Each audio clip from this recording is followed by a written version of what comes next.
Të nderuar miq, ja ku takuam sërish në fundjavën tonë të rrëfimit, ku një tjetër personazh mjaft interesant do të jetë i ftuar. Ashtu siç bëjmë gjithnjë, nuk do ta prezantojmë, do të shikojmë një foto të rinisë së tij të hershme, do të rikthehemi për ta prezantuar në studio. Ja pra, është pikërisht kjo fotoja, ku i ftuari im ka qenë ende shumë i ri. Vazhdon të jetë i ri. Të nderuar miq, së bashku me ne në këtë studio do të jetë kreu i Dhomës Britanike, zoti Zenel Hoxha. Përshëndetje, kënaqësi që na keni ardhur sonte këtu. Përshëndetje, kënaqësia ime, faleminderit. Kënaqësi që pranuat bëni dhe rrëfimin e jetës tuaj në një farë mënyre në studion tonë. Ju në fakt, vendlindja juaj vjen nga një vend i cili mban histori. Është e vërtet. Pra, unë vin nga Zaldarda e Dibrës. Siç e thatë dhe siç njihet tashmë nga të gjithë bashkohësit tonë, Dibra është një krahin që është dalluar për mbrojtjen e identitetit shqiptar dhe kënaqësia dhe krenaria më shtohet se vendi ku kam lindur unë ka qenë një ndër epicentrat e rezistencës për mbrojtjen e trojve shqiptare, të identitetit tonë kombëtar, në udhëheqjen e Lezi Sufit dhe të udhëheqësve të tjerë popullor në vite.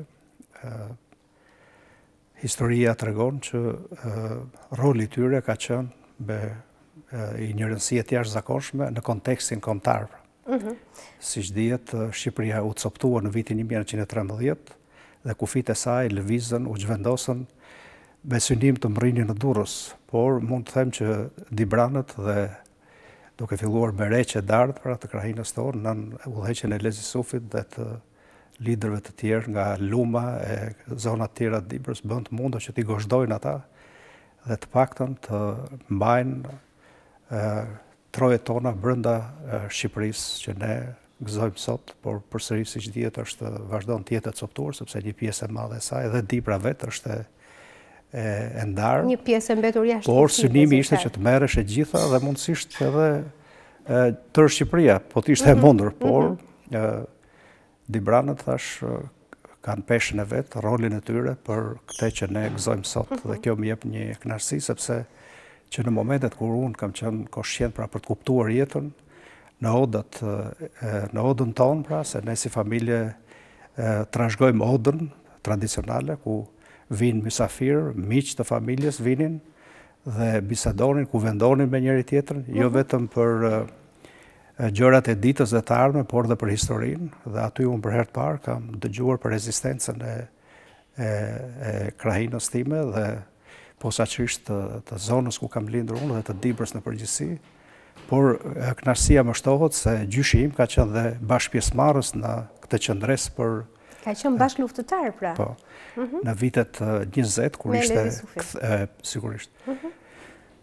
Kur ishte mësymja përfundimtare e serbëve për ta rimarrë pra Dibrën, Dibranët të parët tanë u bashkuan, qëndruan dhe fituan.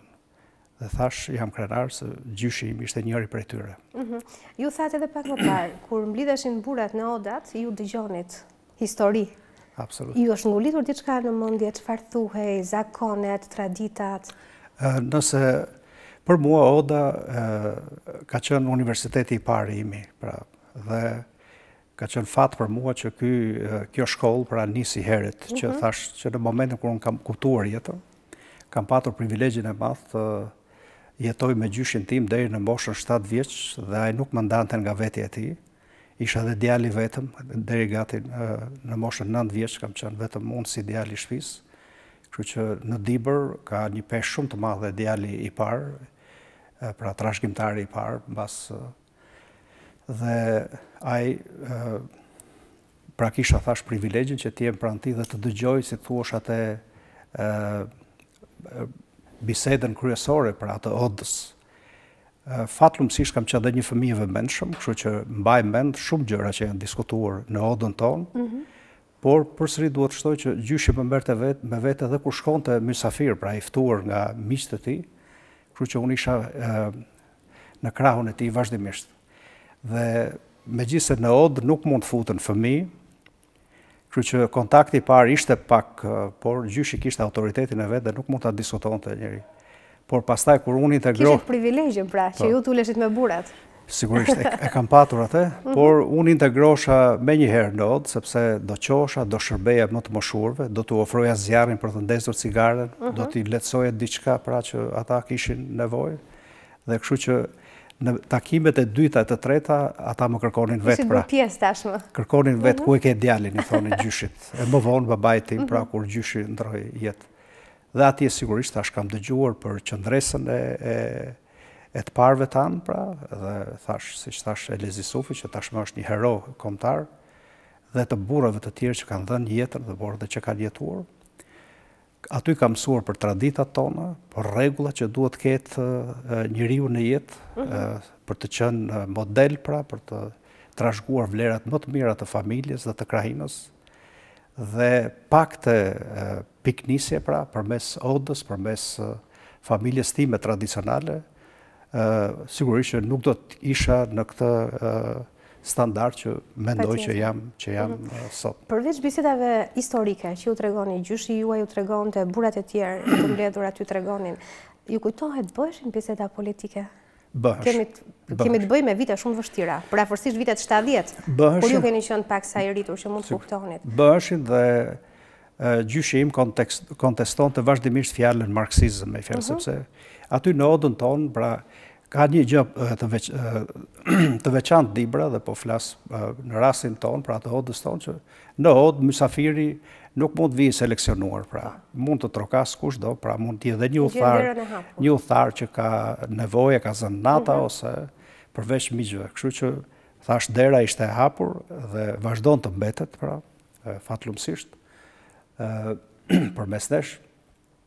Dhe aty vinin dhe njerëz që ishin të partisë, pra. Dhe gjyshi im dallohesh për atë stoicizmin e tij, për atë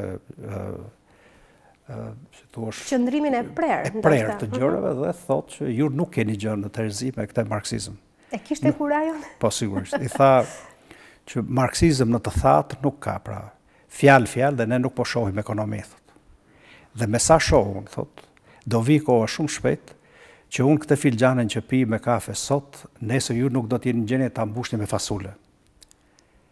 Dhe nuk vonoj shumë, larg pamës gjyshi? Absolut, për 10 vjet ajo ndodhi në Shqipëri. Situata u bëhet ju. Mënyra se si u menaxhua ekonomia e Shqipërisë në ato vite, sidomos pastaj në vitin 80 e mbrapa pas tufzimit, pra nisi me kolektivizimin 66 pra në zonën tonë, pastaj tufzimin në 81-shën, dhe vendi jo vetëm Dibra, por tërë Shqipëria pastaj kaloi në kolaps ekonomik. Dhe unë gjithmonë e kujtoj fjalën e tij, dhe unë kam qenë pranë tij kur e ka thënë këtë, e kam të freskët si sot. Kalonin vitet, ju duhet fillonin shkollën. Shkollën fillore keni bërë në zonën tuaj, pikërisht atje. Shkollën fillore e kam bërë po në Zalldarë, atë fatlumësisht nuk ka qenë larg nga shtëpia ime, 5 minuta pra nga shtëpia. Thash jam shkolluar në periudhën kur mësuesi shikohej shumë afër perëndis, me fjalë. Dhe për mua do ishte kënaqësi që në Shqipëri të ishte i njëjti status për mësuesin, të vazhdonte kjo. Por fatkeqësisht është dëmtuar shumë, siç jemi koshient të gjithë ne. Atje mësuesit ishin shumë korrekt, shumë serioz. Unë po ju them diçka që për 8 vjet në shkollën 8 vjeçare atje, nuk kam arritur të shoh një mësues të përtypet për diçka, pra të hahet diçka në sy të nxënësit. Nuk kam parë një mësues që të ishte i pa veshur rregullisht. Jo korrekt, pra. Oraret po, komunikimi ishte shumë serioz.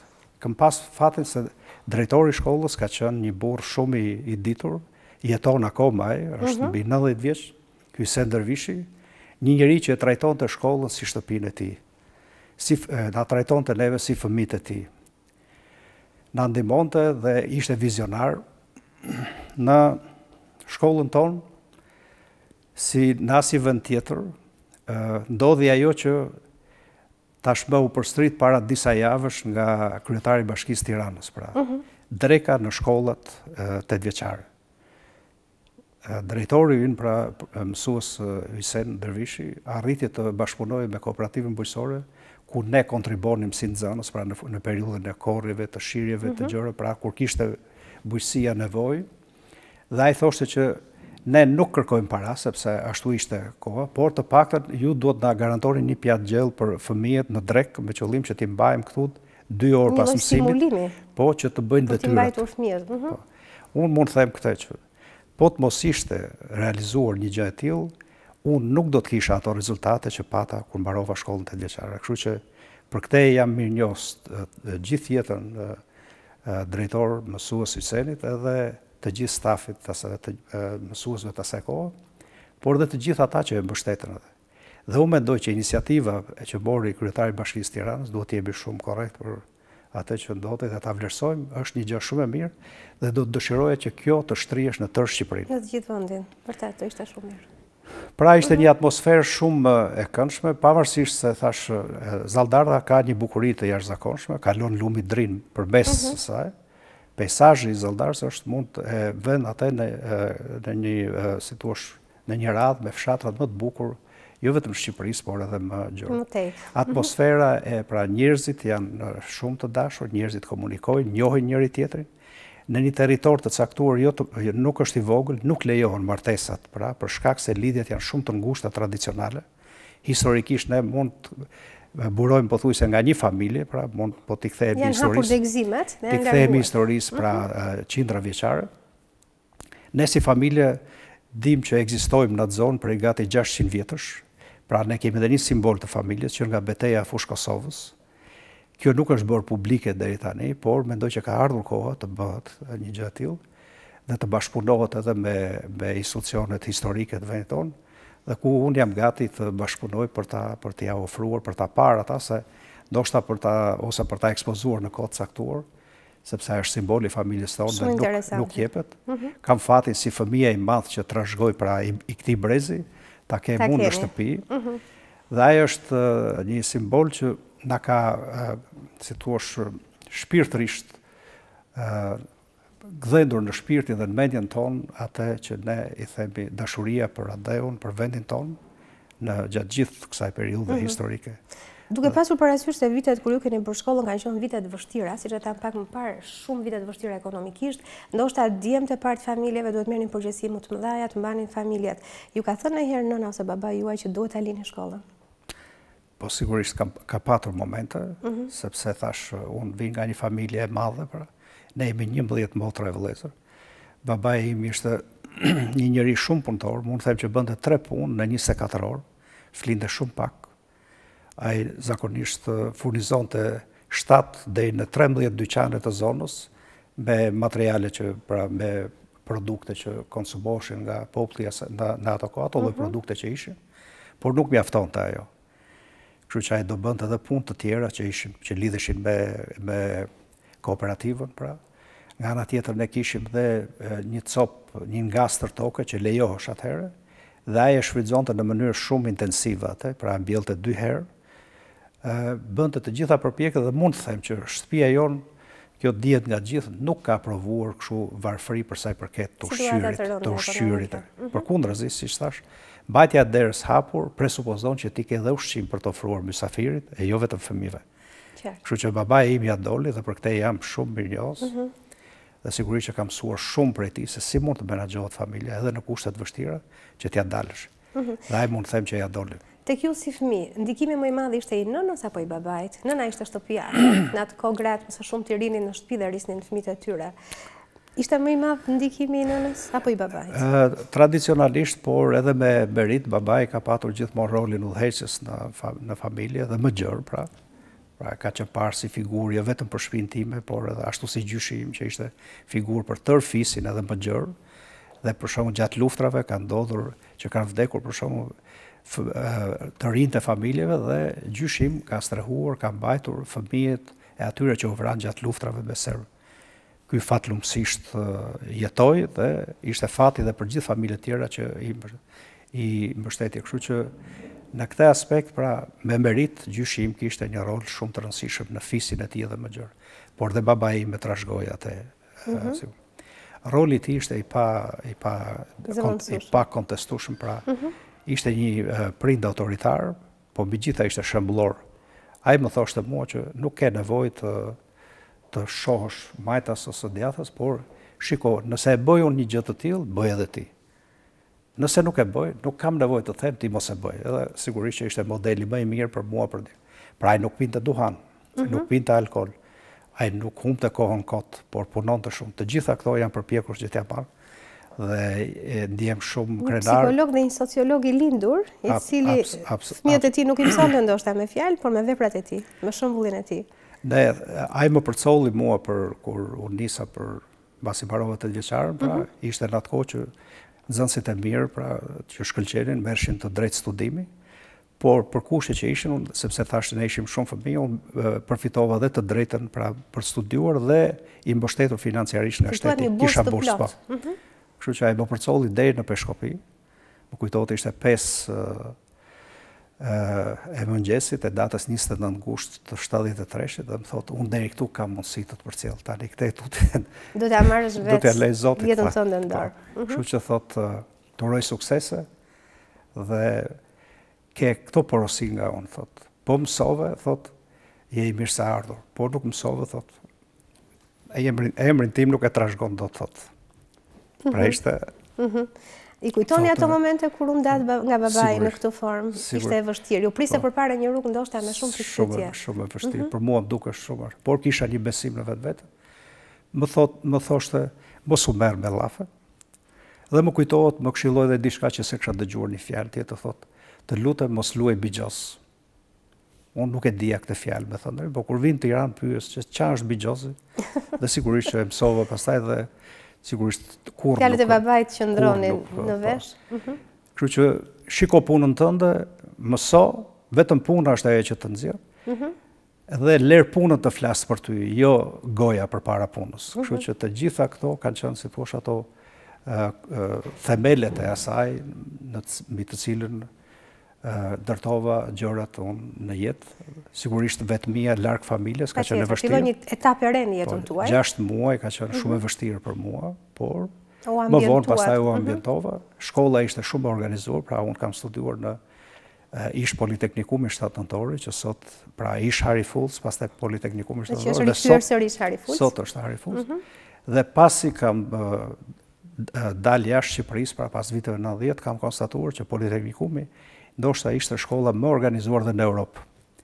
Dhe për këtë jam shumë mirënjohës të gjithë atij stafi pedagogjik, pra, drejtuesit asaj shkolle, të ndjerit profesor Ali Progrit, profesor të tjerë me emër si Bujar Kaltani, profesor Demir Alizoti, profesor Garentina Bejani, Mustafa Koskia, e të tjerë që kanë qenë Ilias Guri, që është model, pra një njeri shumë serios, edhe të tjerë që ne tashmë ram në duart e atyre që për mua kanë qenë prindrit e dytë, mësuesit tanë pra të shkollës mesme. Po shok tuaj të shkollës mesme? Pasi jeta i larg familjes, patjetër që të lidh më shumë me shokut dhe me shoqet. Jeta konviktore është një eksperiencë shumë e rëndësishme për jetë, për njeriu, pra flas për nisur nga përvoja ime. Aty thash, nuk ke motra dhe vëllezër, por do gjesh motra dhe vëllezër, pra duhet sillesh shumë mirë, që vërtet të konsiderohesh prej tyre dhe anasjelltas, dhe ata të konsiderojnë, pra, por dhe ne, sigurisht që... është një marrëdhënie ndërsjellës. Ato lloj raporte shndërthuam dhe unë ruaj marrëdhënie shumë të ngushta me ata që prej 45 vjetësh tashmë me shokët e mi shkollës mesme vinë, më vizitojnë, më takojnë shpesh, dalim, bisedojmë, sepse është një periudhë shumë e sinqertë, ku aty secili synon të bëjë ato detyrat e veta, por ndërkohë edhe të lozin së bashku, të komunikojmë, të dalin së bashku. Ato mundësi që ishin në atë kohë, pra ne u munduam që t'i menaxhojmë, pra t'i shfrytëzojmë në mënyrën e duhur, pa vese, pa gjëra, pra ndihmonim njëri tjetrin shumë. Falë edhe atyre marrëdhënieve aq të pastra dhe aq korrekte, vazhdon të ruhet miqësia dhe shoqëria edhe sot e kësaj dite. Ne do të bëjmë një shkëputje publicitare, do të rikthehemi sërish. Publicitet. Ja ku jemi rikthyer sërish në këtë pjesë të dytë të nderuar miq të rrëfimit tonë, jemi pikërisht me Zenel Hoxhën, me kreun e dhomës britanike. Jemi në ato vite ku sa të vështira aq të bukura janë, në vitet e shkollës mesme. Madje regjia na ka nxjerrë një foto ku jeni në shkollë. Së bashku me shokut dhe me shoqet. Unë kam studiuar për radio elektronik në shkollën e mesme dhe këtu jemi në laboratorin e radios. Të gjithë ne shokët e klasës po punojmë dyshe atje, përballë siç shikoni janë radio të asaj kohe. Dhe pedagogu, profesor Mustafaj, që i ndjes pas, krijon të defektet, pra, dhe ne duhet të gjenim defektet. Duhet t'i riparonit. Kështu që unë kam pas përfundimit shkollës, të cilën e mbarova me rezultate shumë të mira, dhe përveç asaj ne duhet mbeshim dhe kategorinë në aspektin profesional. Kështu që mbora dhe kategorinë e lartë, pra, të 6. E merri direkt nga shkolla. Po, nëse ti ishe me rezultatet shumë mira, e përfitoje. Ka qenë një degë e bukur, por e vështirë. Shumë e bukur, e vështirë, por edhe me shumë interes në atë kohë për tregun, pra, për punën. Pasi mbaruat shkollën e mesme, nuk vazhduat fakultetin. Ka qenë rregulli një vit që do të ndiqshim stazhin, po. Kështu që u ktheva në Dibër. Këtu jam në shkollë të mesme me shokët e mi të klasës, pra.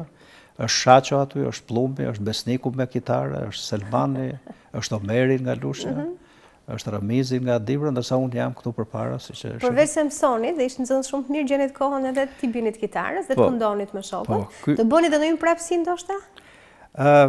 Unë nuk mund të them që jam Zeusi, si thonë, por nuk kam qenë pjesë e tyre.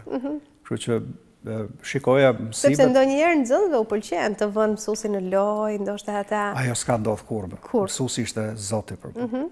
Fatlumësisht dhe të gjithë janë një pjesë e madhe gjallë dhe e dëshmojnë ata, sepse unë ruaj raportet shkëlqyera me ta edhe sot, por. Përpos respektit, por kemi patur. Situatat komike janë e shoqërojnë në fakt jetën shkollore. Absolutisht, po unë nuk mundesha, se thash kisha disa porosi nga i madh dhe unë nuk do t'i shkelja ato.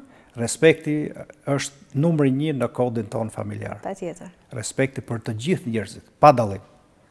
Nuk e lejonit vetes të dilin nga kornizat e formuara. Ne nuk shohim as ngjyrë, as njëra, dhe kjo më shërbeu pastaj edhe në vitet e mëvoshme të jetës time, dhe ka qenë porosi e jona që sepse edhe në shtëpinë tonë në zonën tonë kemi pas njerëz që merreshin pra si zejtar, që rregullonin kështu pjesët metalike, pra, që të shërbenin për bujqësi, dhe ata ishin me ngjyrë të zezë, pra, që kishim në një familje atë.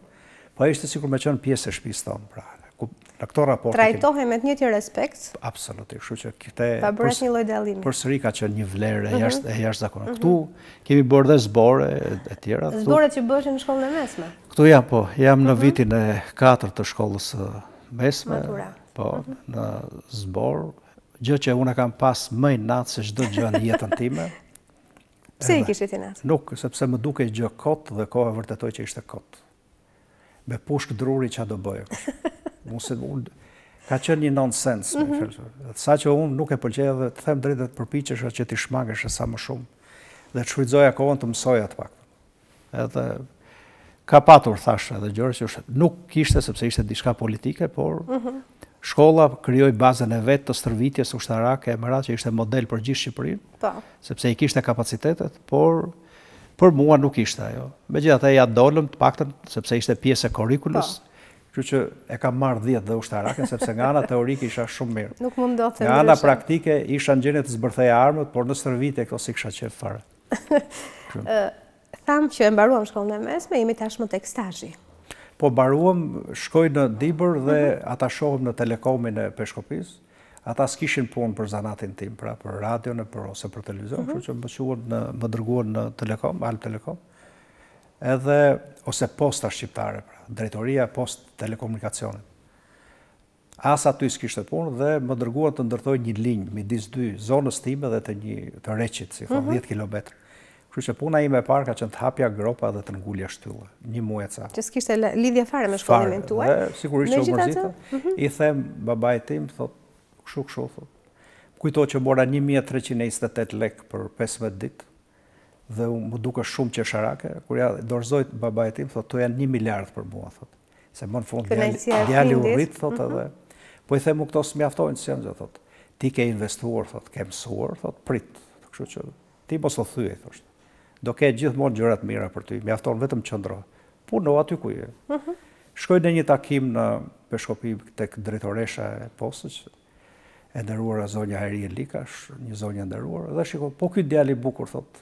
I thot atij shefit planit, Liman Tomçini, po thot kështu, thot, ka mbaruar. Po ku punon, thot, kështu, thot, hap gropa. Në asnjë mënyrë, thot, ky duhet rrije këtu.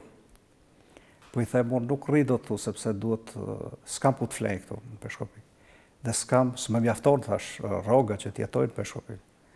Kështu që unë, thash, duhet të bësh diçka që të gjetë diçka për këtë periudhë që t'jem afër shtëpisë atje. Dhe organizoj që të punoja në degën e bankës në zonën time atje. Dhe punova 6-7 muaj atje.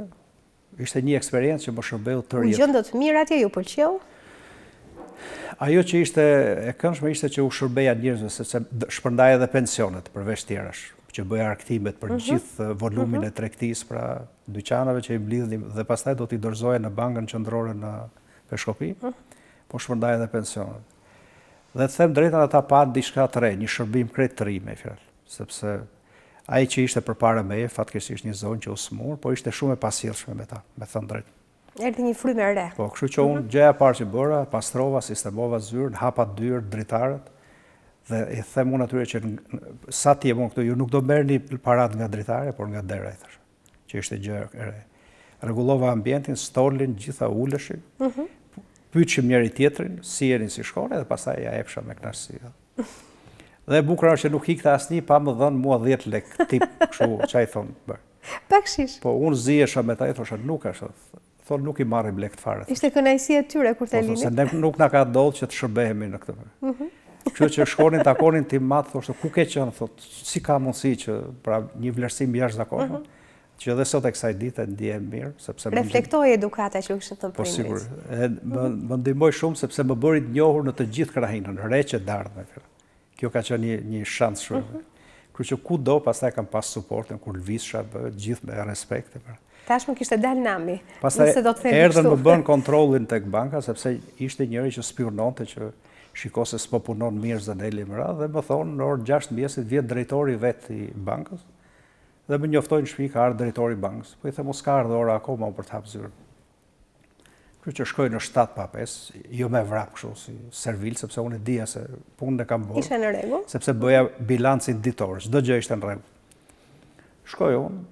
Kur shkoj tek zyra, i kishin vënë qelës tjetër zyrës, se ashtu ishte rregull, pra është si tip rrethi që për kontrolle do i vendosin kyç. Ishte vulosur në një farë mënyrë. Shkoj po, unë sa hapsha dot, kthehem te klubi aty i zonës. Mirëmëngjes, thotë, Zenel kemi ardhur për kontroll, mirë se vini. Pas pak minutash, as ju dhash kafe, as gjë, njësoj si në Angli pra standardin, nuk e dija që Anglia kishte ashtu. Pra ju najta ftohtë, sepse s'më pëlqeu në fakt.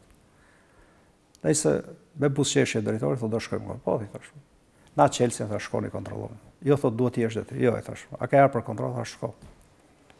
Thotë si rregull, dakord. Nëse shkuam, bën kontrollin dhe më gjetën 87.745 lekë e gjysmë. Dilte me gjysmë marka për shkak të pullave postare kur bësh arktime. Ai u shokua dhe më thot mua, nga ky moment do të vish në Peshkopi, thot, punosh atje në qendër. Po jo, i them mos ka. Tani thot. Ishte një prapaskenë e cila u nis për keq, por që doli për mirë. Po u shokua, i thasë. Unë kontrolloj 26 deg, thot, s'ka do. Dhe nuk del asnjëra kështu. Jo, thot, s'ka do. Ai ngeli. Po i them mos mua, thot, atje do të vish. Ishte njëri me shumë emër, Shemsi Hoxha, një burr shumë i ndershëm. Shkova atje. Dhe më caktoi zyrën afër zyrës tij. Kështu që më kaloi tek kontabiliteti në atë kohë. 18 vjeç më ça. Ishte një shkollë tjetër kjo. Po pra, po. Ai u thoshte atyre që ky është i jashtëzakonshëm, thotë. Ky ka lind për bank, thoshte. Dhe më thotë mua duhet studiosh për bank. Thash u kam mbaruar elektronik, edhe kështu duhet shkoj në elektronik. Zenel ti bësh një bankier shumë i zotë. Man studio për bank, thash nuk mundem. Thosh vetëm inxhinieri, thotë. Megjithatë nuk më doli elektronik sepse s'kishte të drejta studimi, ishte vetëm 13 në gjithë Shqipërinë, megjithëse isha i vetmi në Shqipëri bashkë me shokun tim, Astrid Tomçini, që kishim mesataren më të lartë në Shqipëri. Dhe prap nuk më dha të drejtë në studim, sepse korrupsioni ka qenë në atë kohë, fëmijët e sekretarëve të parë morën të drejtat e studimit më të mira, se ishin deg të zgjedhura, ndërsa ne të dyve na lanë pa shkollë. Atëherë u detyrova dhe shkoj vetë në komitet ekzekutiv, i dal kryetarit komitetit ekzekutiv, që s'kishte ndodhur i dal qytetar përpara, se ishte shumë autoritar, Skënder Dema. Ai shkon tepër një djalë i ri, që s'mund të dilte përpara. Unë i dola direkt në rrugë, e bllokova. Ai vazhdoi të ecë, thash nuk ke, thash më vjen keq, thash un pa të shpjeguar se si e kam hallën. I them po. Thotë djali mirë, po patë nota do shkosh. Thash un shkoj, po dua shkoj në degën time. Nëse u mlodhen ata, thotë s'kishin çfarë të bëjnë, thash. Kishte dy variante, ose të shkoja ushtar ose në shkollë të lartë. Kështu që u detyrova shkova në Minjera. Një degë që nuk e donit. Dhe edhe për këte u desh të ndërhyesh deri tek Ministria e Arsimit, tek ministrja vetë Tefacam, e cila aprovoi bazuar në nota që kisha unë. Degë e res kisha lidhje me minjerët dhe unë duhet imagjinoja traverbankun, galerit, punimet minerale në toksor, sepse si kisha parë ndonjëherë. Megjithatë në bazat minerare mora 10 pra që ishte nota ajo lënda kryesore e minjerave. Vetëm me imagjinatën pra, duke konsultuar me shok që kishin mbaruar teknikumin e minerave. Mbaroi viti i parë me mesatare mirë, me fjalë jo shkëlqyshëm sepse thash ishte edhe viti. Kishit pedagog të cilët spikatën diçka tek ju aty? Mund të them që të gjithë pedagogët e Fakultetit Gjeologji Minere, që nga dekani, profesor e shef punë, ndjes pas, profesor Hayreddin Shtino, Jorgo Kanani, Aleksandr Qina, Jorgo Vlaho, e të tjerë me radhë, Viktor Kabili i matematikës, Mareglen Spiro i fizikës, Bejo Duka i fizikës, e tjerë kanë qenë jashtëzakonshëm. Dhe profesori im mësuesi im i ekonomisë kapitalizmit ishte Gramos Pashko, sa kishte mbaruar shkollën dhe u bë miq atëherë me Gramozin, se nuk më lejonte që t'i thrisha pedagog ose profesor, aq shumë u lidhem në ato. Donte që t'i thrisin në emër. E reflektonit ju që nuk e donit atë deg? Apo thatë do mësoj, e kam detyrim, kjo më qëlloj? Nuk më pëlqente, por... Nuk e reflektonit tek rezultatet në shkollë? Jo, s'kishte rrugë tjetër, sepse unë duhet ta mbaroj shkollën e lartë. Ashtu doli, thashtë, të mbaroj shkollën e lartë. Pra, në aspektin akademik, unë duhet ta kem diplomën, pastaj s'ka rëndësi jeta, dhe kështu provuar nga jeta. Po duhet i kthejmë pra profesor Pashkos, me fjalë që ashtë shumë u lidhë, sa që shkon në Dibër me trajnuar mësuesit në vitin 79, edhe në Dibër, edhe blidhen atje 500 mësues. Kur fillon atë trajnimin, thot, para se të fillojmë, thot, duhet ju pyes, thot, kush e njeh Zenel Hoxhën? Ato ngel. Qohën një pjesë gjithë zonës time që më njihshin, thot, e njohem me një. Okej, shumë mirë, thot. Me që e njihni, thot, do ta kalojmë mirë. Edhe fletajnë superlativ për mua atje. Në fund, kur mbaron aktivitetin, thot, se lexonte shumë profesori, thoshtë, më mungon libri bankieri dhe diçka tjetër, nuk më kujtohet, 2 libra. Edhe po bankieri dhe thot, kush e ka që thjesht i lexoj që t'ja u kthej pastaj, ngrihet drejtori një shkolle në zonën tonë që ishte më lart në Lashkis, e Kurani, ndjespat. Thot, e ka mund, thot. Okej, thot, a mund t'i kem? Po, ja çon nesër, thot, do t'i qoj me post, kur të shë. Jo, thot, i ke falas në emër Zenelit. Sepse Zenelit e kam shok me. Bëri derin tuaj një farë. Kështu që Fakulteti Gjeologji Minere, ku unë studiova 3 vjetë, pastaj, për shkak të vendosmërisë që kisha, si kisha fobi për galerit, pra, për nëntokët, pra, kisha psikologjike, u detyrova që ta ndroj dhe kalova një inxhinierin e ndërtimit, ku aty mora degën e gjeodezisë, sepse ishte dega që nuk mund të humbsha shumë vite për shkak të... Duhet të njësoheshin profetet. Të njësimit, po. Kështu që u detyrova shkova atje, në vit 3 atje, kështu që humba një vit, por e mbarova. Atje pastaj gjeta përsëri pedagog shumë të mirë, si profesor Dragovoja, profesor Muharrem Seseri, profesor Lama, prap profesor dhe shok Qemal Skuka, pastaj erdhën pedagog të ri si Gzim Hasko, Gzim Gjata, që s'më kanë dhënë, por sa erdhën ato, sepse unë isha në përfundim atëherë, por në Fakultetin e Inxhinierisë Ndërtimit, unë takova dhe pata fatin të jem në marrëdhënie të jashtëzakonshme me dekanin e Fakultetit të Inxhinierisë Ndërtimit, profesor doktor Nikola Verdo, që për mua mund të jetë ndoshta ndër njerëzit më të arrirë në botë. Është jashtëzakonshme. Përveç se si pedagog, që ju flisni me kaq shumë vlerësim, njerëz të arsimuar dhe të edukuar shumë mirë, marrëdhëniet e tyre me studentët, me ju, ishin marrëdhënie thjesht pedagog-student apo ndoshta më të afërta? Ata, po të them, e nderuar Albana, pedagogët e mi ka qenë prindrit tanë, me fjalë. Ashtër ngrohtë, nuk toleronin ata. Por mënyra se si na motivonin ne, ata na linin pa gjumë pra që të punonim, na di që kur shkonim nesër në auditor të ishim sa më të përgatitur. Të jashtëzakonshme. Pra, unë e quaj periudhën më me fat, pra. Deri në vitet 85, sistemi arsimor në Shqipëri, pra, mbahesh nga njerëz që kishin studiuar jashtë, nga njerëz që vinin nga familje tradicionale shqiptare që e donin Shqipërinë, nga familje që donin dijen, dhe unë mendoj që aty ajo ka qenë arsyeja që këta njerëz ishin kaq të shkëlqyer. Dhe fati juaj, në fakt, që keni shumë me pasur këta fat. pedagog. Dhe unë jetoj me ta me. Unë i kujtoj vazhdimisht ata me. Njësoj si prindrit e mi. Dhe fatlumësisht ato raporte kam pasur ta, sepse respektin ndaj tyre ka qenë absolut. Sjellja ime ndaj tyre duhet ishte kështu pas një lloj presje. Imponojnë në një farë mënyre që ju t'ia ktheni me të njëjtën monedhë sjelljen. Kjo është një foto kur jeni në vitet e fakultetit? Po. Dhe Ku jeni tashmë tek gjodezia? Po isha ke gjodezia në këtë kohë dhe është një ndër fotot e vetme që ka në background universitetin.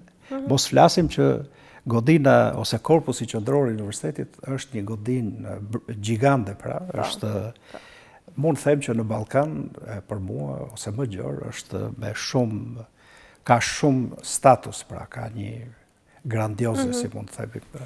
Kishit vajza në degën tuaj, është pak sa degë mashkullore. Kemi pas, ke geodezia kemi patur, tek minjerët nuk kemi patur. Në fakultetin e minjerëve kishte vetëm gjeologjia dhe geofizika kishte vajza. Ndërsa këtu në geodezike, ja këtu jam me profesor Nikola Verdon dhe me kushirin tim, kujtimin. Pra profesori është një njeri i jashtëzakonshëm, ka studiuar në Leipzig dhe atje në vitin e dytë ka qenë asistenti i profesorit tij, pra aq i shkëlqyer ishte. Dhe pastaj erdhi dhe është njeriu që ka llogaritur konstruksionin e disa ndërtesave të rëndësishme në Shqipëri. Dhe së fundi është dhe ETC-ja, pra është bërë nga duart e tij. Vepër e duarve të tij. Po, dhe disa të tjera që janë në Tiranë, qoftë të kohës tonë, por dhe në kohën edhe moderne të kohëve të tashme. Edhe moderne, por dhe vepra industriale me radhë, sepse ka qenë konstruktori më i mirë në Shqipëri, me fjalë, edhe më gjerë. Njëri që krahasohesh me ekspert ndërkombëtar, por mbi gjitha një njeri i jashtëzakonshëm, me zemër të madhe dhe shumë komunikues me studentë. Jeton dhe unë gjej rastin të uroj jetë gjatë, është jashtëzakonshëm. Që janë ende gjallë, të pakt janë në fakt, megjithatë është Fatima që i kemi edhe të pitistesh. Mbaron fakulteti. Mbaroj fakultetin dhe pastaj më caktojnë në Dibër. I madh gëzohet që shkoj në Dibër, kishte vajtur letra që unë jam emëruar në Dibër. Edhe më thot ka ardhur një letër, shikoj, thash unë nuk vi këtu, thash. Bile si them, arkivoli im vjen, po jo Zeneli. Filluat kishit kërkesa për veten? Po, pranonit më të shkollin. Aju tron ditë keq, thot si ka mundësi, thot ti ke investuar kaq vite, thot ti je pranë, thash jo. Nuk është Dibër për mua. Dibër e dua fort, por me Dibër duhet të jem shumë i kujdesshëm që mos të kem raporte aq të ngushta që të krijoj ndonjë, s'duhet i bëj keq askujt, sepse po ti je i angazhuar në punë, në politikë etj etj, do kesh. Kështu që Dibër duhet ta kem diçka si ëndër, thashon, që të vi dhe tërë jetën time sa të ke mundësi të bëj për te, por jo të jem 24 orë në kontakt me të. Kështu që unë nuk do vi në Dibër dhe përpasoj u riemërova në Elbasan. Ka Elbasani, drejtoria e Elbasanit e bonifikimit më caktoi në Gramsh, ku atje ishin 3 objekte, 2 rezervuare dhe mbrojtja nga lumi Devolli, një zonës së Bërsnik. E pranuat disi më ndryshe? Ishte t'i kënaqur aty, apo shkuat për forca? S'kishte aty kënaqësi, aty thjesht... Duhet shkoje? As më pranoi drejtori që jeton dhe e kam afër me zyrën, që është sigurisht që e respektoj, por ashtu u soll shumë... Kishte diskutim? U soll shumë ftohtë, as më priti. Veç të lënë porosi që të hypje në makinën më të parë që do shkojnë në sektor. Unë për të nderuar drejtorin isha vesh me kostum, me gjitha që do shkoja të takoja drejtorin.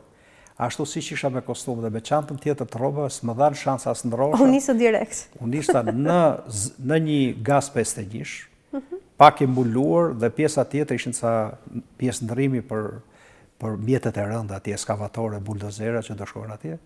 Dhe kur përfunduam në post në visht që uat fshati atje, një të merë i vërtet, rrugë pa asfaltuar, rrugë ndërtuar vetëm për objektet. Kur kemi shkuar atje isha bërë 2 gishta kështu plurë. U bot pishman që nuk shkuat në Dibër. Kostumi vetëm që kisha disa vite që e baja diçka të veçantë, ai s'ishte ba për kishte marrë fund. Shkoj atje, gjej një sektor atje ku ishin ca drasa, pra ca barake për të ku flenin punëtor, ku flenin dhe ata drejtuesit. Edhe më thonë, ku kam dhomë, shkoj unë gjej një krevat të prishur atje, një dhomë. Ku është krevati, thotë s'ka, ajo dysheku s'ka, ku janë.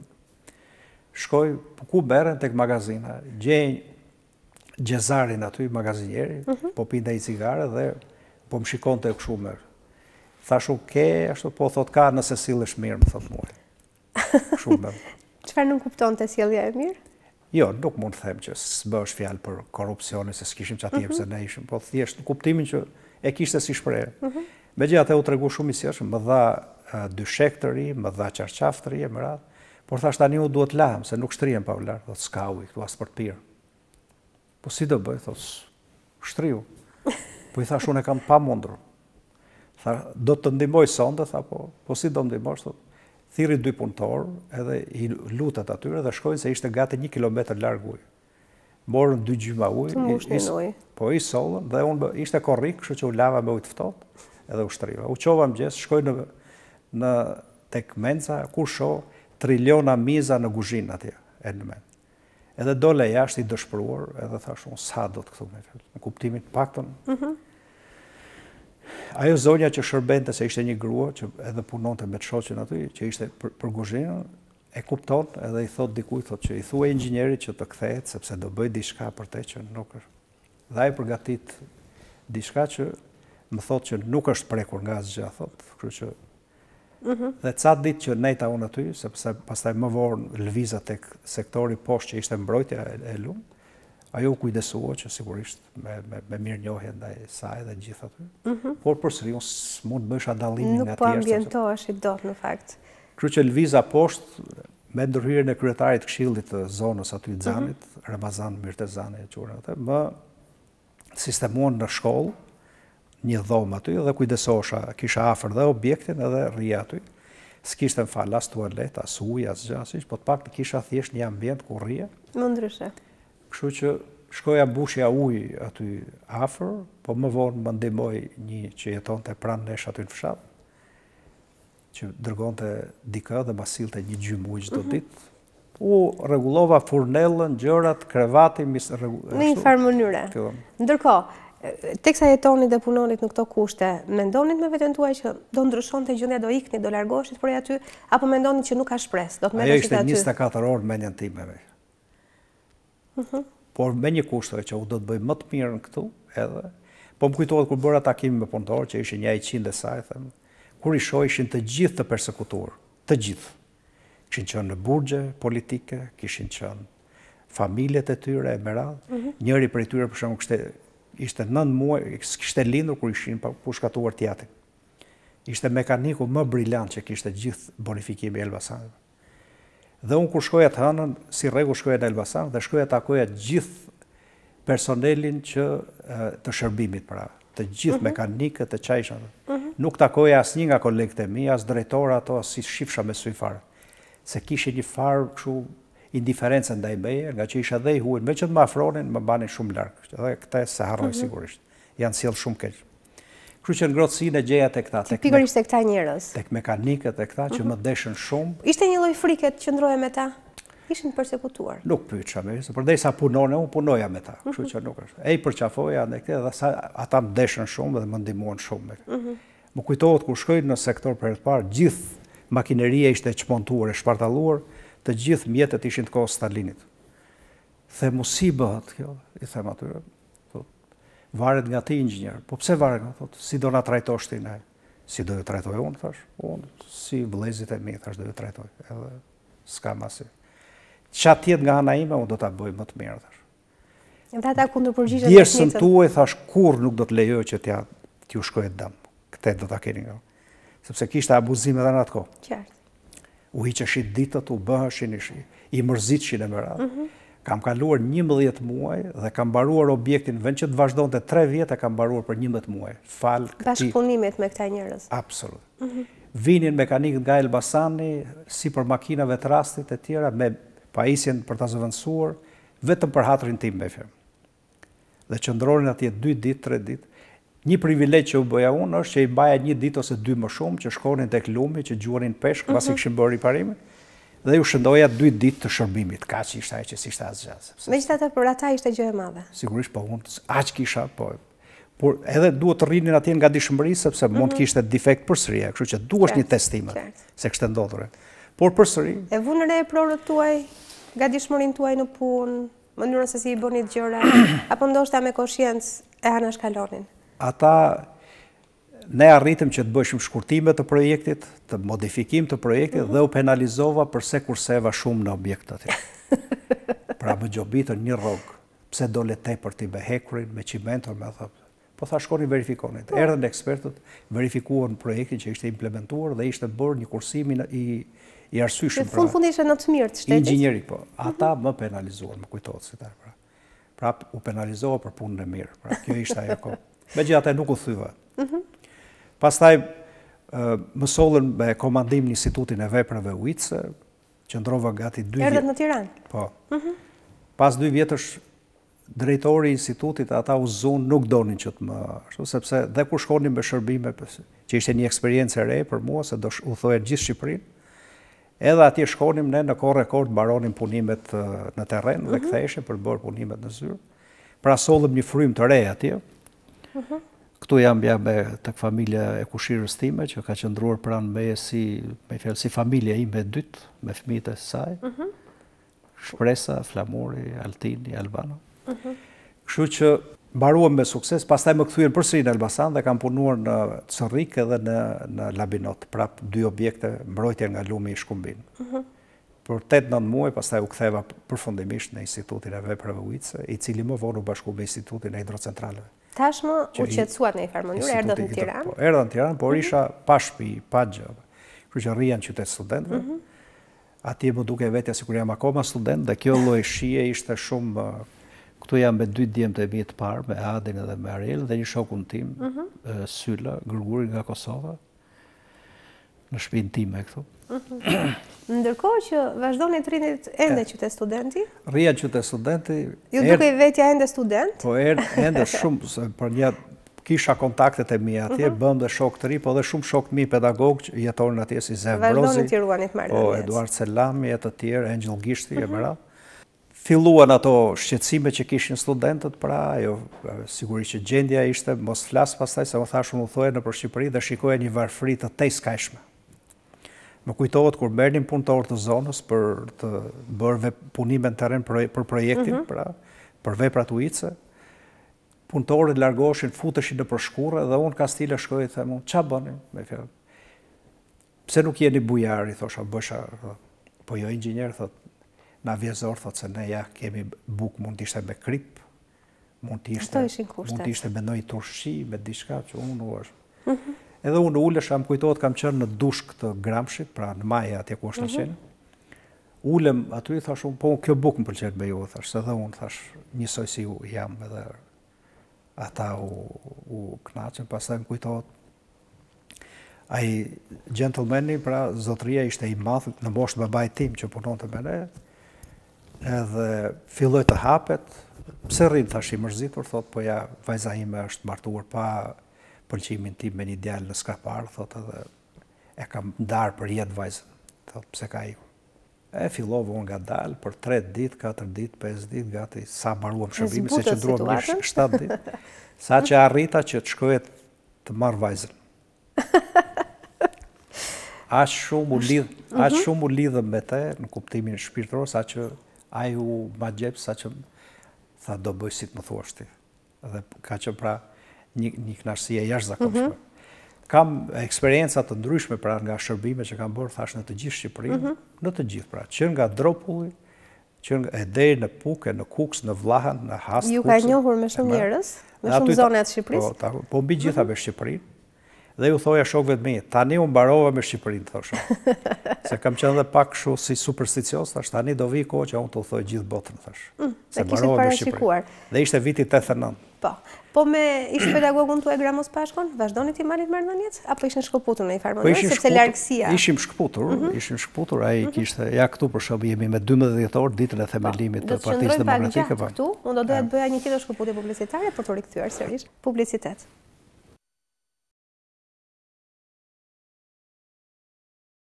Jemi rikthyer sërish në këtë pjesë të tretë me zotin Hoxha. Janë vite ndoshta që ju nuk do t'i harroni kurrë në jetën tuaj. Absolutt. Nuk e di se si u ndodhët në këto ngjarje kaq lavdishme për Shqipërinë. Ju thatë që jetoni në qytetin studenti, ndoshta ju përfshiu ajo vala e studentëve në atë kohë, si u gjendët aty? Mund të them që nuk është rastësi. Ti kthehemi deklaratës së gjyshit tim kur unë isha 5 vjeç me fjalë, dhe kur tha që marksizëm tha s'ka, tha dhe filxhanin tha nuk do arrini ta mbushni me fasule dhe koha erdhi. pati një rrënim total me fjalë. Shtëpia jo nga një shtëpi me një ekonomi shumë të shëndosh, në 66 të mori goditjen e parë se ju mor toka, ju mor gjysma e gjithë gjës gjallë, gjithçka, kuaj, qetë, lopët, baktia e merat. Erdhi 81 u pastru fare. Pastaj eksperienca ime e udhëtimit në të gjithë Shqipërinë, ku pash një tmerr të vërtet me fjalë, dhe më kujtohet gjatë udhëtimit mia u kam takuar dhe të internuar, dhe janë gjallë ata që ju kam thënë qëndroni se dita do të vi shumë shpejt që ju të jeni të lirë me fjalë. Është familja Andreu në Shtyllës, të cilët i kam vizituar në 89 dhe kështu ka qenë. Ajo dhe erdhi. Pra ka qenë një... Ndjeni që do të vinin gjërat kështu, apo thjesht ishte dëshira juaj kjo që shprehni? Edhe në qytet, ndjenim, edhe në qytetin student, pra gjatë kohës që kam jetuar që student, ne kemi patur dhe djem, pra që shok që bisedonim, kështu si me batuta, si me gjërë, pra ka qenë një grupi joni, ka nisur herët ajo, biles ka qenë pakzuar dhe me emrin intelektuali i ri, pra grupimi jonë, po i pa regjistruar e pa ashtu. Kështu që ky grup përgatiti kartën e Kombeve të Bashkuara të 48-s, pra që u shpërndar tek njerëz të besuar, e merat, pra ka qenë një lëvizje goxha e nëndeshme, dinamike, pra rezistenca që ndodhi e të burgosëve politikë, ajo që ndodhi në Qafbari, pra që ishte shumë e freskët, e merat, sepse për Spaqin ka qenë më herë dhe unë kam qenë më i ri atëherë, po për Qafbari mbajmë. Në Qafbari ka qenë dhe vllai një shoku ton, që ishte shoferi jon kur punonim në institut, i vllai Metit, i Metsengut, dhe ai na tregonte shumë gjëra, edhe për revoltën e tjerë. Shikosh dhe diferenca ndërmjet fëmijëve që jetonin në blok, ose të nomenklaturës të tyre që ishin të fëmijëve të sekretarëve të parë, pra kishte filluar ajo, edhe për shkak të varfrimit dhe jashtë të skashëm. Pra nuk ishte se unë ndodha rastësisht atje dhe tani po i bashkohem. Më kujtohet në 82-shin, ishte plani që unë të futesha në parti pra nga universiteti dhe babai im më thotë birë, mos u ngatro me këto gjëra. Thotë sepse nuk është... Babai nuk donte që u të bësh antar partie. Po s'kishim dhe lidhje neve, thoshtë, ne s'kimi lidhje me këtë sistem, thoshtë. Do vi koha që u do marr tokën time përsëri, do vi koha që këta do t'i shoh të dënuar pra të gjykuar sepse kanë bërë krime të mëdha ndaj këtij vendi. Edhe po bëjmë. Ka qenë një bisedë shumë intime jashtë shtëpisë tonë, pra në një vend, pra pa e dëgjuar askush tjetër. Po. Kështu që sigurisht që u mora me atë punë. Dhe ai më thoshte gjithmonë, pra ka qenë kemi pas folur hapur me të. Kemi dhe janë dhe shumë gjëra tjera që si nuk i rrokim dot në këtë emision, por ka qenë një proces që ka nisur herët. Thash nuk duhet të flas sepse për ta humbur atë modestin, por më them që kam qenë shumë kureshtar, kam qenë shumë i apasionuar për të lexuar, për të parë, për të ndjekur, për të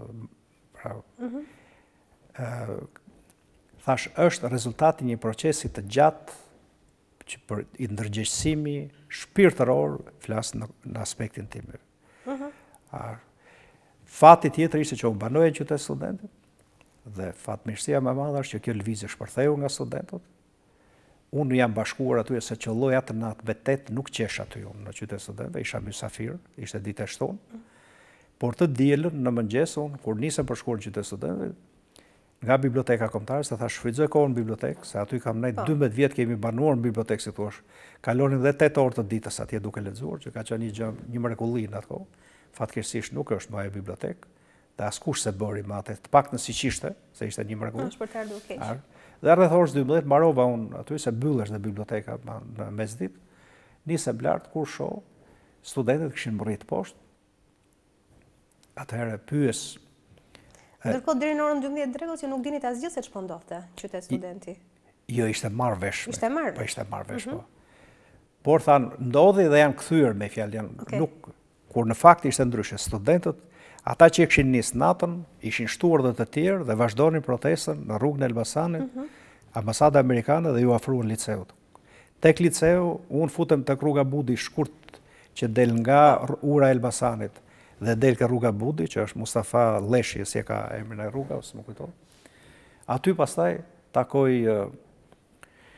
shoh një nga ato polici që është pedagog në institut në Akademinë e Rendit, Fatmir e quhen, por njëri shumë pozitiv.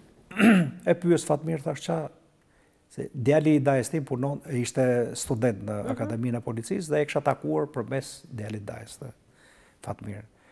Thot, situata shumë e keqe, Zenel, se ishim takuar 2 natë më parë. Thot, dhe syndohet që të goditet ai djali që është me gjupë të zi, të qëllohet. Ai djali me gjupë të zi ishte Azem Hajdari? Azem Hajdari, kjo ka qënë.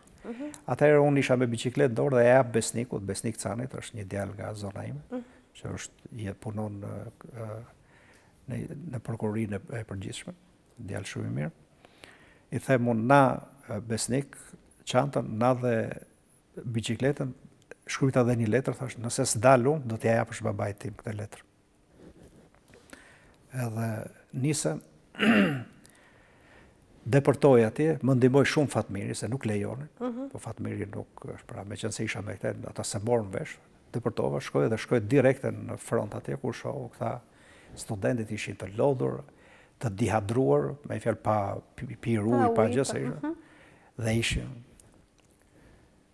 Qa doni, thot, ne s'duhet ndalemi, thot, Azemi, Shinasi Rama, Arben Lika, Blendi, Gonxhe. Azemin e kishte takuar më përpara, apo ajo ishte njoja e parë? Jo, ishte Mimoza Fere, Mimoza Zhama, Alma Bendo, Tefalin Malshyti, Arben Broci, të gjithë këta aty kanë qenë, të gjithë që i kam gjithë fytyrat e tyre. Unë isha i veshur dhe, nga që ishte dimër, kisha një triko kështu si bë, po kisha dhe kollare brenda se më mbante ajo me fjalë. Kollare nuk është vetëm luks, në dimër ka edhe këtë funksion. Thash, ca kohë kam pas dhënë dhe si kështu mësim si i jashtëm për hartografi, kështu që kisha edhe këtë gjys status, si thuash, përveç punës në institut. Thash, unë jam i juve, jam me juve. Dhe jam gati të vdes me juve, thash. Kam mbaruar. Sigurisht që ata u gëzuan shumë. Kjo është fakt, kishte ardha ajo situatë që nuk pra ishin shumë të lodhur. Parullat ishin, e duan Shqipëri si gjithë Europa, liri demokraci, shtuam dhe ca parulla tjera. Bëra një gjë që është, si thuash, ajo, ju them do të dalin gjithë vajzat përpara.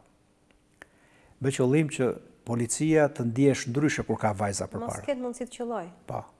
Kjo është puna ime që është përpara, që dolën të 2 mozat përpara, Alma dhe vajzat të tjera, heroina përballë atje, dhe në fakt ato pësuar dhe goditjen e parë se policia nuk u ndal. Azemin organizova që të largohet me njëherë nga, sepse Azemi mba është lartë dhe e ngrin dhe në kam këta shokët të tjerë. Mund të shënjëstroj shumë kollaj. Po. Organizova, caktova kështu, sikur me të bërtitur pak, 1, 2, 3, 4, thashtë merrni Azemin dhe ta qoni ku të mundeni. Edhe e morën Azemin aty. Në fakt ishin snajperat si për liceut artistik, shikoheshin aty. Dhe Fatmiri besoj kishte informacion. Nuk zgjati as gjysë ore, po vinte ora 1:15, filluan populli i Tiranës që të vinë tifozët për shkuar në ndeshje 17 nëntori Dinamo, mos gaboj, apo 17 nëntori Vllaznia, diçka e tillë, po ishte ndeshje shumë e rëndësishme. Më vonë pastaj është interpretuar kjo edhe nga njerëz që kanë qenë nga krahun kundër nesh, që ne u nxituam për të sulmuar studentët, sepse orientimi ishte që tani do bashkohet dhe populli i Tiranës me studentët. Prandaj ne ishte dhënë urdhë për të shpërndarë studentët me çdo mënyrë. Në ato qaste sikur u dyshua që ata do qellojnë. Kështu që vajzat rezistuar me fjalë shkonin përpara policëve, ata në fakt qëndruar, pastaj e kuranisaj me të tjerë që ishin aty, ish ambasada zvicerane, ka qenë në atë kohë, del, se aty janë ca kështu si gjelbrim, pra si i thonë atyre, la vjerës, kështu, ka ca vjerës, po. Kështu që ishte aty poshtë atyre, del, sulm, me fjalë birni, me shkopin gome, me që kështu që goditën të 2 mozat, Almën, edhe këta... Nuk morën parasysh ishin vajza? Absolutisht, farë, të gjithë pasaj na morën barë. Ndërkohë vjen Lisen Bashkurti nga Komiteti Qendror i partisë, shikoja që sa erdhi dhe bërtiti tha mos i sulmoni studentët, ose unë vin nga shoku Ramiz, i cili ka thënë që studentët nuk do të qellohen, studentët nuk do të preken. Spyste kush as për lise, ata kishin marrë atë. Ishte acaruar situata tashmë. Liseni mundoi që të hiqte nga duart Mimoza Zhamon, që e kishin lëshuar në tokë, që e pa mundur me fjalë.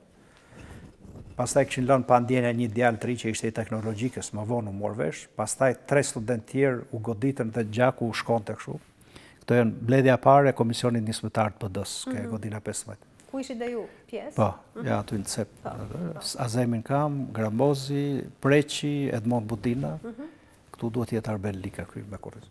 Edhe i morën, afruan ifat, i kapën studentët kë mundën, i futën në për makina, të plagosur, të pa plagosur. Aty në një nga ifat isha dhe unë, ishin 2 polisë në ifë, 2 prej studentëve ju dilte gjaku kështu. Unë gjithmonë mbaj shamin me vete, 2 shami kisha në dorë, për dora të dyja nuk mjaftonte. Atëherë kam grisur këmishën time nga mbrapa, me fjalë se ishte gjatë. Po, edhe u munduar që njërit për e tyre t'ja ndaloj gjakun, se dilte kështu si trajektore.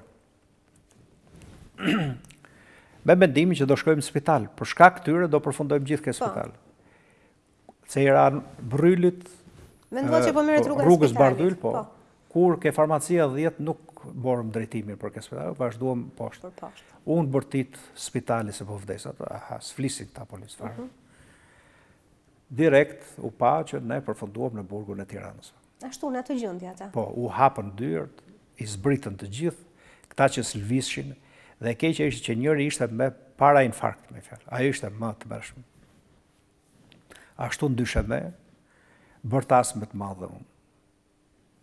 Mos i prek një studentët, mos i dërgoni në përqeli, dua drejtorin këtu të vije, s'kishte sepse s'isha vetja ma ishte.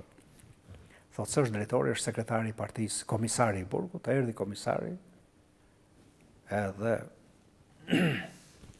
foli, thash t'je nga Kuksi, Mislim Peca, se jemi miqë sot, po, thash studentët nuk duhet të shpërndahen atje, kush je ti, thash unë jam antari i Komitetit Helsinkit. Më erdhi në mend ajo, sepse ishte, Komiteti i Helsinkut ishte të merri i regjimit, ishte bërë në atë kohë. Edhe ky u step.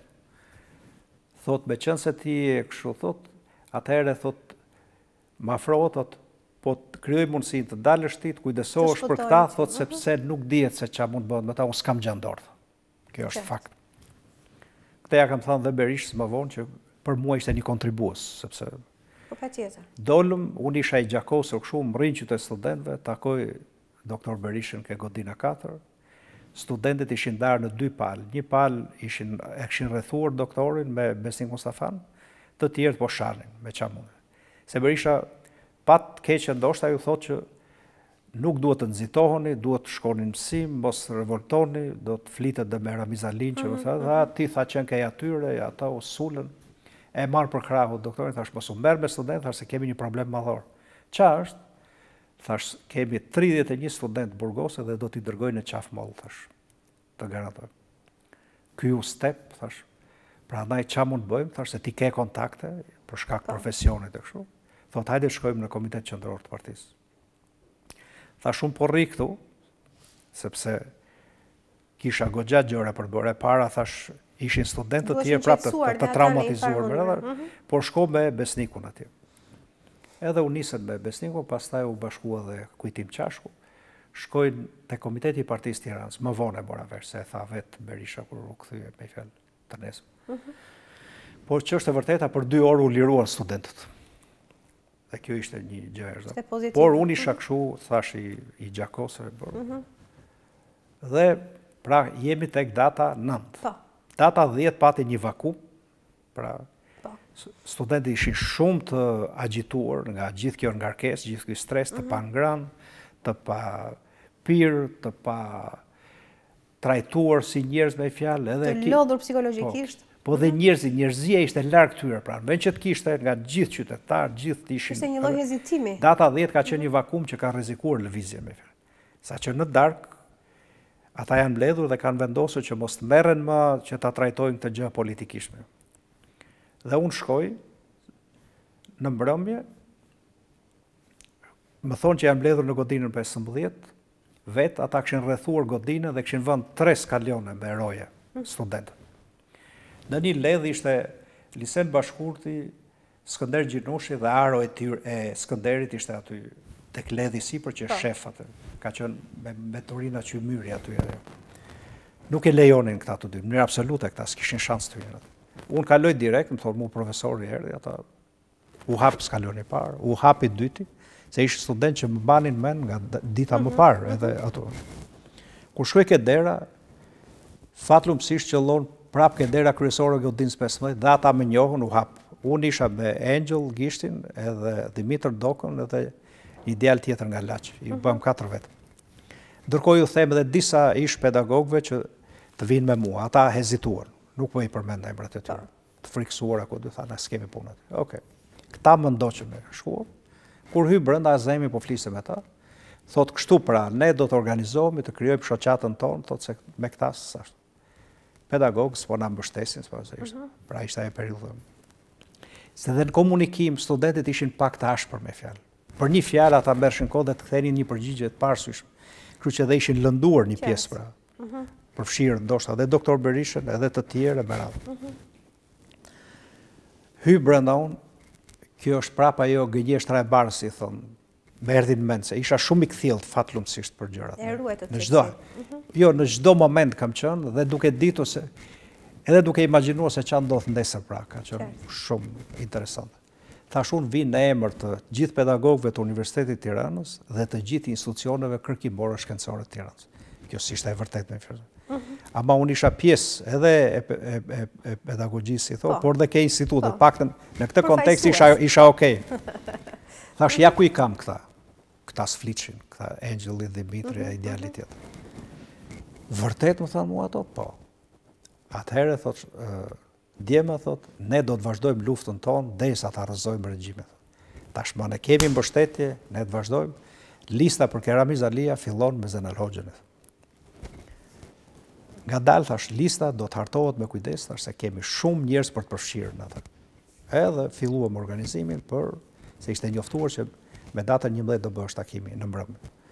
Kështu që filluan përgatitjet që në mbrëmjen e datës 10, të nesër, pastaj vazhduan mitingjet tek fusha e sportit, erdhën pedagogë nga liceu, nga Instituti i Arteve, nga fakultetet tjera e me radhë, erdhën dhe nga Kamza, erdhën dhe nga mjekësia, u bë fusha e sportit u mbush me studentë. Dhe u përgatit grupi për shkuar atje. Unë u ngarkova për pritjen, për cilën dhe pritjen e tyre. Dhe organizimin, ku do gjeshim mikrofon, altopolant e gjëra, sepse kur vinin, sigurisht që do kishte një fjalime më radhë dhe ashtu ndodhi. Do sqaroj situata për studentët e tjerë që prisnin. Sigurisht që bëm njoftimet e njerëzve dhe erdhën qytetarë Tiranë dhe siç dihet, ajo mbush qyteti i studentëve si kurrë ndonjëherë ka qenë. Pra u kthye në orën 11:30 të natës dhe vazhdoi deri nga 2 mëngjesit gati, nuk u boshatis. U mbajtën fjalime sepse siç dihet nga takimi ndodhen shumë, si thua, koncesione pra midis regjimit edhe studentëve, kështu që ishte një arritje shumë e madhe. Pastaj erdhi data 12, u mblodh përfaqësia e studentëve dhe eminatorëve dhe njerëzve të punëtorëve pra të Tiranës në kinoklubin studenti që u mbush nxinte njerëz. Dhe aty u vendos që të caktuar një përfaqësi që të drejtonte mbledhjen, ku ishte Berisha, Ace Majdari, Preqi, Gramos Pashko, dhe u propozuan antarët e komisionit nismëtar, u la për 11 në fillim, por në fakt pastaj Berisha thot po ka njerëz që kanë kontribuar dhe janë gjakosur, thot, dhe unë mendoj që komisioni duhet shtohet edhe më shumë dhe u ra dakord për 15. Ku propozimi i parë ka qenë për doktor Berisha dhe kjo ka ndodhur nga ana ime pra në komision nismëtar. Ashtu, për azemin e këto nuk diskutohet, por flas nga intelektualët, ky ka qenë propozim. E barat dihet lista. Kështu që Berisha automatikisht me fjalë u zgjodha unë antar i komisionit nismëtar. Kështu që u bëm 15, kur shkuam në mbledhje u bëm 19, se erdhën 4 të tjerë që ishin të pa zgjedhur. Me gjithë respektin e madh me fjalë në këtë përzgjedhje nuk ndodhi që Meksit të ishte zgjedhur. Dhe pra Bëm mbledhjen e parë si komision nismëtar që ishin 15, por në sallë kur shkuam për mbledhje u bëm 19. Dhe aty ishte njerëzit që ishin kishin ardhur kjo 4 që ishin të pa zgjedhur pra nga forumi aty që. Dhe ishte Genc Ruli, ishte ky Aleksandr Beksi, Bardyl Reso, edhe dikush tjetër, nuk më kujtohet.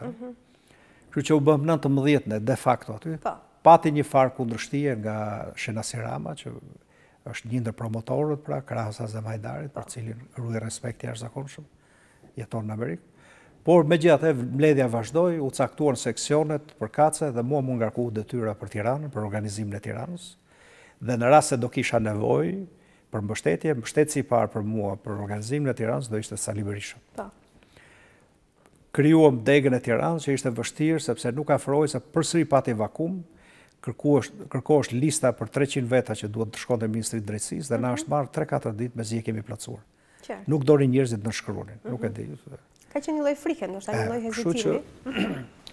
Kam dalë, jam marrë me gjithë institutet kërkimore, shkencore të Tiranës dhe solla disa fletra të plotësuara nga ana ime me fjalë. Duke qenë se që u bë dashur pa dashur pjesë e politikës që filloi të rritesh, të lulëzonte në atë kohë. Vazhdoi Tirana në kohë rekord, u ngrit, u organizua jo vetëm në qytet, por në fshat dhe vazhdoi. Erdhi 91-shi, erdhi 92-shi me zgjedhjet, pastaj ca kohë unë ngarkova si sekretari i Komisionit Politik në PD. Nuk zgjati shumë, me fjalë, sepse e shikoja që s'ishte kohë për mua për të vazhduar kështu. Ishte edhe rasti për shkak 91-shin që mund të bësh edhe deputet, por i mat thot mua, nuk sa kohë që ti s'ke mundësi të mbash premtimet para popullit, pra më tha mua ke Bankën e Zvicrës që të mbështet për çdo fjalë që i thua popullit, thash jo. Mos u merr me këtë punë, tha. Se ndryshe tha do gënjesh në vendlinje, tha dhe do humbasësh, nuk vjen dot më këtu. Çdo gjë më thoshte mua. Çdo gjë mund të humbasësh në jetë, por familjen një dhe vendlinjen dy kurrë mos i humb. Mos i humb. Shumë e bukur. Kështu që nuk u mora me atë punë. Regjistrova kompaninë, u mora pak me biznes me kështu si thua tregti. Dhe në vitin 93 u gjendët në krye të dhomës tregtisë. Po në mars 93-shit, po këta të biznesit u mblodhen dhe vendosën që unë të jem sekretari i përgjithshëm i dhomës dhe për një 2-3 muaj pastaj më zgjodhen president të dhomës, ku është bërë një punë e jashtëzakonshme. Në një kohë rekord 6 muaj, sepse ai ishte një institucion inekzistent, e ristrukturuam, e riorganizuam që nga organizimi i brendshëm e meradh, e pastaj u integrua në të gjithë sistemin ndërkombëtar, u antarësua në dhomën botërore të tregtisë, në World Trade Center, po ashtu ishte e njohur. Krijuam forumin ballkanik të dhomave, pra që dhoma jonë e Shqipërisë është iniciatore për dhomën ballkanike. Por nuk qëndrua gjatë, një vit. Pastaj u detyruat të emigronit në Londër? Një vit e pak, me fjalë, pastaj thash hyri politika tek dhoma, sepse aty ku është suksesi, në Shqipëri aty është dhe problemi, kështu që futet politika. Hyri dhe e pash që nuk shtyhesh me ta, e pash që do krijoheshin shumë raporte të padrejta me të gjithë miqtë e mi që ishin në politikë më radh. Dhe unë vendosa, mora vendimin, edhe mendoj që ka qenë të vendimet më të duhura, më të mira që kam marrë në jetë që të emigroj, por përveç saj unë zgjodha dhe vendin më të mirë në botë, që ishte Anglia, për cilin unë kam pas sentimente që 10 vjeç, se kam lexuar për të, kam qenë njohës i historisë së saj. Në Shqipëri ishte shumë e njohur historia për Cromwellin, por unë kam patur rastin. Kur ju lexonit, imagjinonit me veten tuaj që mund të ishit një ditë atje? Absolutisht që imagjinoja, por thosha unë, ndoshta për mua nuk do arrij që të shkollohem, por kjo është fakt dhe kam njerëz dëshmitar, por thosha për fëmijët e mi do të vi koha që ata të studiojnë atje dhe erdhi që të gjithë ata. Ëndra të bukur realitet një ditë. Studiojnë, jetojnë, atje ka qenë një periudhë shumë e këndshme. Ashtu dhe shumë e ngarkuar fillimi, shumë i stresuar, pa mbështetje, ashtu si çdo fillim në fakt, pa para, pa gjë, megjithëse këtu ishte hap lajmi që unë si president kam vrarë gjelin e beut, kam bërë namin, por fakti, historia tregon që unë shkova me duart pastra dhe dola me duart pastra dhe për këtë jam shumë krenar. Për këtë mbështesë edhe njerëzit që arritët kishit njohjet tuaja, u ritët. Atje nuk kam pas asnjë njohje. Arritët t'i krijonit njohjet. Por historia, backgroundi im, jeta ime, njohjet e mia në kuptimin të jetës, ata më bën që komunikimi, ajo që thamë, pra tradita, këshillat e prindërve më radhë, bëra miq, nisa me disa njerëz të shkëlqyer që jetojnë, që janë nga Kosova, Maliqi që është nga Podujeva, ka qenë një mbështetje e madhe, Njaziu nga Suareka, Gjaferi nga Peja, pra ka qenë i pari që më ka pritur atje. E të tjerë, pra krijuam një, si thua, u organizuam si komunitet ku shumica dërmuese ishin nga Kosova. Ndërkohë dhe ju dhatë vendimën tuaj në luftën e Kosovës? Sigurisht do shta ishte kjo lidhje që ju krijuat me këtë komunitet, që ju bëri që ndihmonit? Ne takoheshim çdo të diel, pastaj u shpeshtuan takime, pastaj takoheshim në shtëpi, pastaj bëm programe, u organizua shoqata Fajkonica, duke pas përvojën e organizimit të Partisë Demokratike në Shqipëri, që ishte një përvojë që mbetet tërë jetën time, e kisha shumë më të lehtë organizimin dhe komunikimin. Ajo që themeluam ne ishte, ose që bëm mirë ne ishte komunikimi me shtetin britanik, që s'kishte ndodhur më përpara. Fati jonë ishte që qeveria ishte drejtuar nga Tony Blair, kur ishte situata, pra që nga 97 a këtej, një njeri me zemër të madhe, një njeri i jashtëzakonshëm, dhe historia do të tregoj edhe më shumë për kontributin e tij, por mbi gjitha thash sensi i tij njerëzor, që ishte i hapur për të gjithë komunitetet dhe ka mbështetur shumë të gjithë ata që jetojnë, pra që kanë shkuar nga vendet të ndryshme në Britani përmes legjislacionit dhe të relaksuar për ta, për të integruar e më radhë. Dhe ne gjetëm një mbështetje të jashtëzakonshme tek Robin Cook, tek Tony Blair, në përgjithësi tek tërë shteti britanik dhe populli britanik, i cili është mbështetësi më i madh, është donatori më i madh gjatë kohës së luftës së Kosovës. Kur të tjerë mund të dorëzonin rroba të përdorura për popullatët atje, britanikët kanë derdhur para të thatë, pra, për popullin e Kosovës, përveç se Londra është ajo që ka zgjidhur çështjen e Kosovës. Tony Blair është iniciatori për të gjithë organizimin që është bërë për shtirimin e Kosovës. Dhe këtë historia e ka dëshmuar dhe do të dëshmojë vazhdimisht. Pastaj Amerika hodhi në hapin e dytë duke mbështetur me logjistikën. Aty jam me Wesley Clark, që është generali i luftës për shlirimin e Kosovës, dhe ai mund të konsiderohet si një nga heronjt më të mëdhej për të kombit tonë. Patjetër, mirënjohje. Kam patur fatin që ta takoj dhe i kam shprehur mirënjohje direkt. Wesley Clark është njëri nga figurat me të cilin keni pasur fatin të takoni. Keni takuar me shumë prej tyre, për shkak të funksioneve që keni mbajtur. Kam takuar atë, kam takuar zotin Blair, kam takuar zotin Rogova këtu në Tiranë në vitin 93.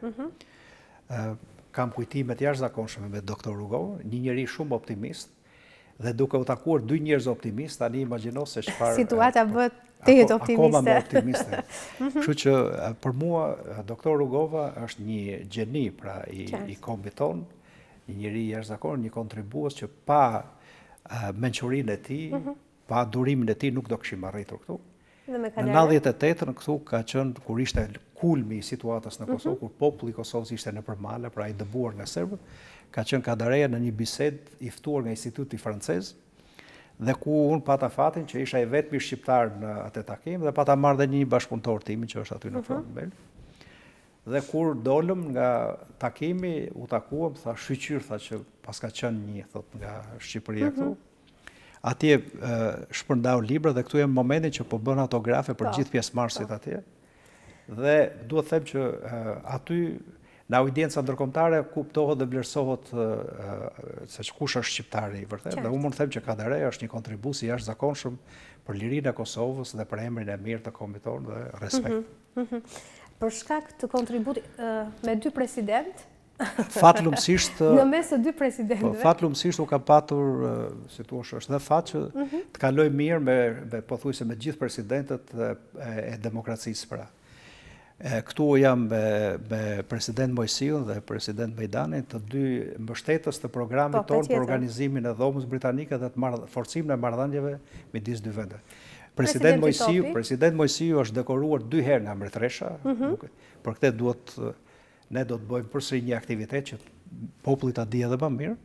Po këtu dhe jam me presidentin Topi, me ambasadorën britanike e vetë Bjazojnë që ka qenë ambasadorën në historinë e marrëdhënieve midis dy vendeve, Fiona, dhe Lord Watson që është në të djathtë të presidentit, një mik i madh i Shqipërisë, për meritat e tij është dekoruar me urdhrin e Skënderbeut nga presidenti Nishani. Fatkeqësisht nuk kam foto me presidentin Nishani sepse nga që u zhvillua digitalizimi tani kanë ngelur të gjitha në aparatet digjitale, por sigurisht që do t'i printoj datum. Por ju në fakt nga presidenti Nishani keni një dekorat, keni urdhrin e artës shqiponjës. Kam urdhrin e Gjergj Kastriotit Skënderbeut. Kështu që është një medalje e veçantë në fakt. Ajo është një vlerësim dhe sigurisht që nuk jam ndjer më emocionuar se në ato qaste kur më është dorëzuar. Ajo është në shenjë vlerësimi për kontributin që kam dhënë në vitin 1990 për marrëdhënien ndërmjet Britanisë dhe Shqipërisë dhe sigurisht që ndihem i vlerësuar.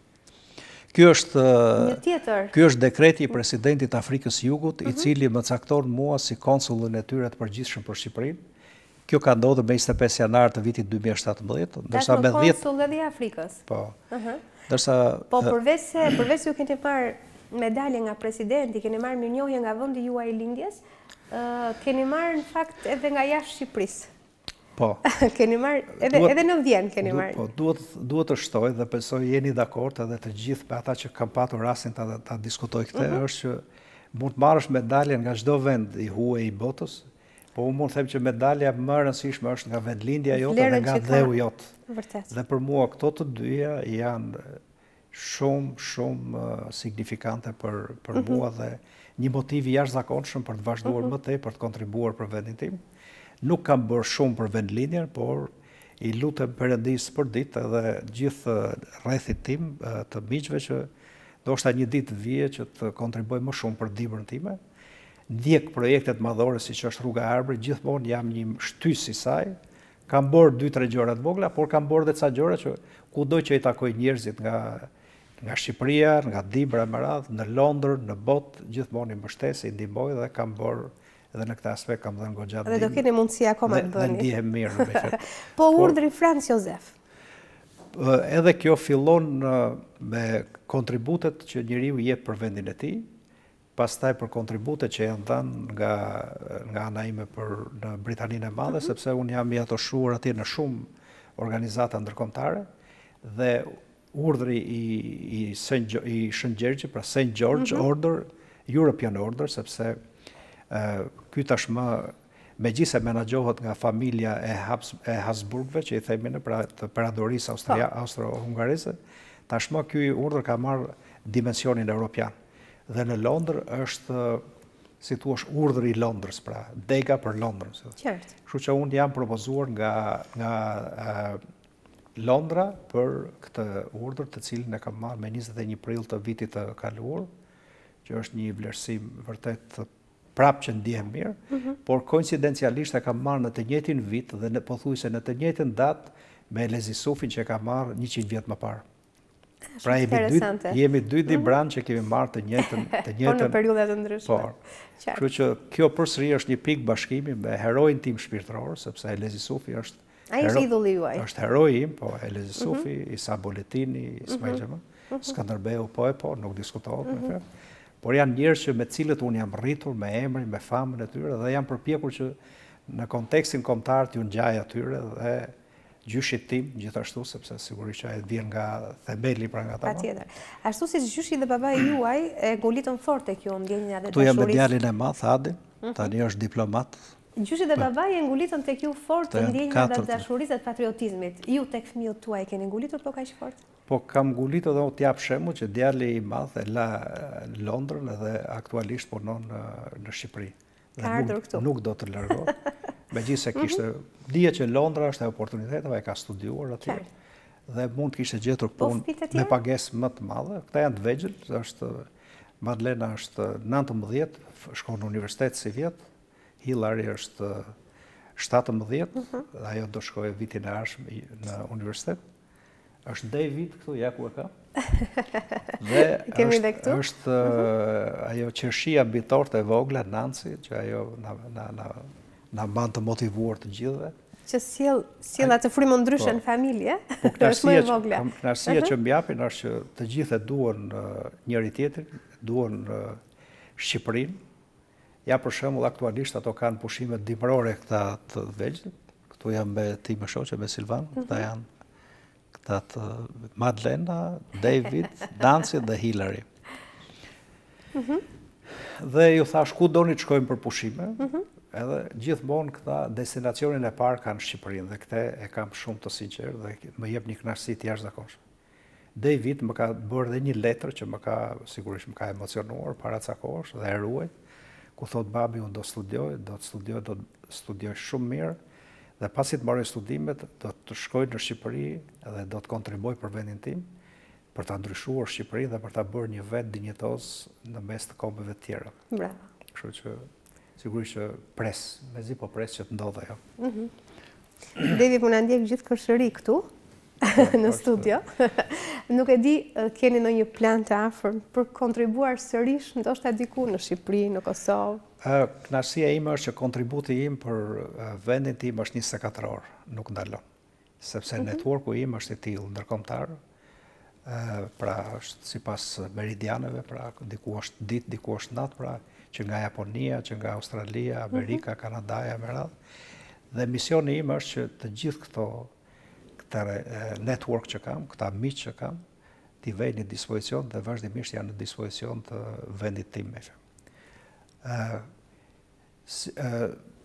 Ti kthehem asaj shpresë që përdoret shpesh për që kuotohet Nën Tereza, thotë, nuk ka rëndësi se sa e madhe është ajo që bëjmë, por mjafton që ta bëjmë me dashuri të madhe. Gjëra të vogla, por me dashuri të madhe. Dhe unë po të siguroj e nderuar se kam shumë respekt për ju, për gjithë institucionin, pra, se tashmë është institucion kombëtar, Televizionit s'kan, du t'ju garantoj që këte e bëjmë çdo ditë dhe do të vazhdojmë sa të jemi gjallë, por jam i bindur që edhe fëmijët e mi dhe brezat tjerë do të jenë gjithmonë